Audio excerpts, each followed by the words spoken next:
the new statements of profit or loss in terms of IFRS 18. Welcome to my channel. I am Dr. Pollock from the No Stress Accounting Hub, and today we are going to be having a look at what the new statements of profit or loss should look like in terms of IFRS 18. As part of our discussion, we will look at the three main changes that you need to be aware of. First things first, let's have a look at the new statements of profit or loss. You might be looking at the screen and thinking, this looks pretty much the same as what I've always seen, and I don't really see much of a difference.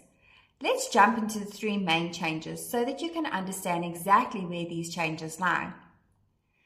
The first thing you need to be aware of is that the IFRS 18 accounting standard now requires our income and expenses to be split between three categories: the operating category, the investing category, and the financing category.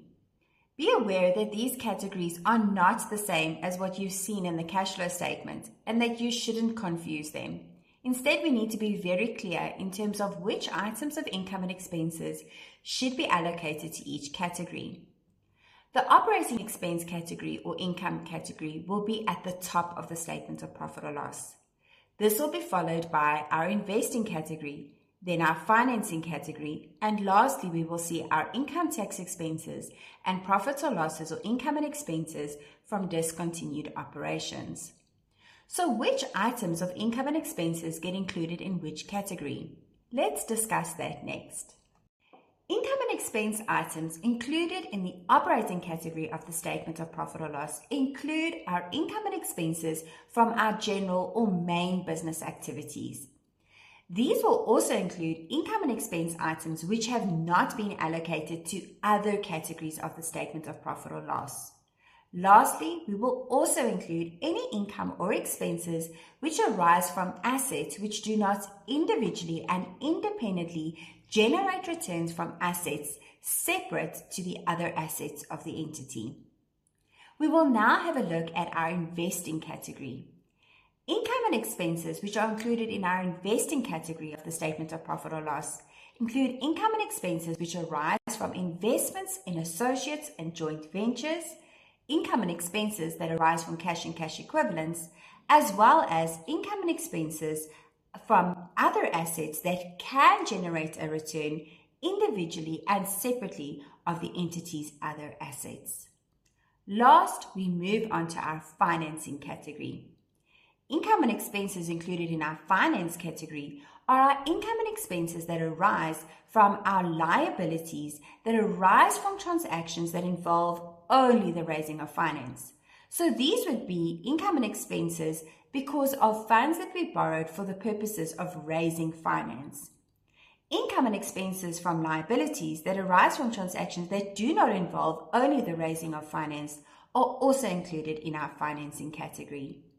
There we have it, a basic explanation of the income and expenses that should be included in each of the various categories of our statement of profit or loss. The second main change that you need to be aware of is our new mandatory subtotals.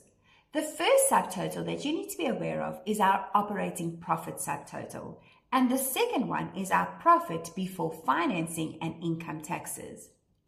The operating profit subtotal is a subtotal that comes directly after our operating category. This will therefore be a summary of all the income and expense items which have been included in the operating category of our statement of profit or loss.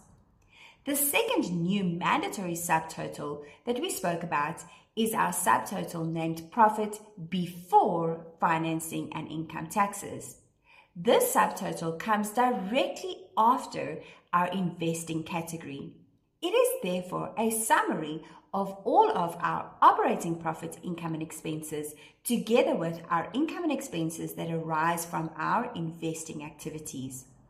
The final main change you need to be aware of is the effect of specified business activities on the allocation of income and expenses to the various categories of our statement of profit or loss.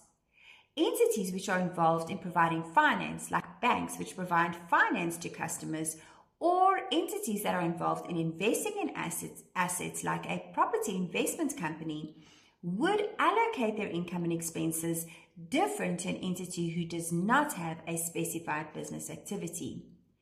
This would arise because of the following. If you think of an entity that is involved in the investment of property, like a property investment company, their main business activity has got to do with investing in property. Rental income and expenses from such a firm would therefore be allocated to the operating category of the statement of profit or loss, instead of being allocated to the investment category of the statement of profit or loss.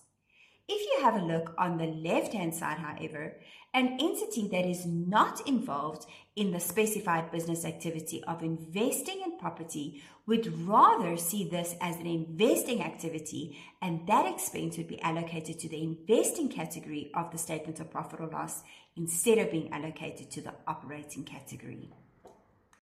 And that is that for the main changes of IFRS 18 and its effect on the statements of profit and loss. If you enjoyed this video, please like and subscribe and join us for similar content.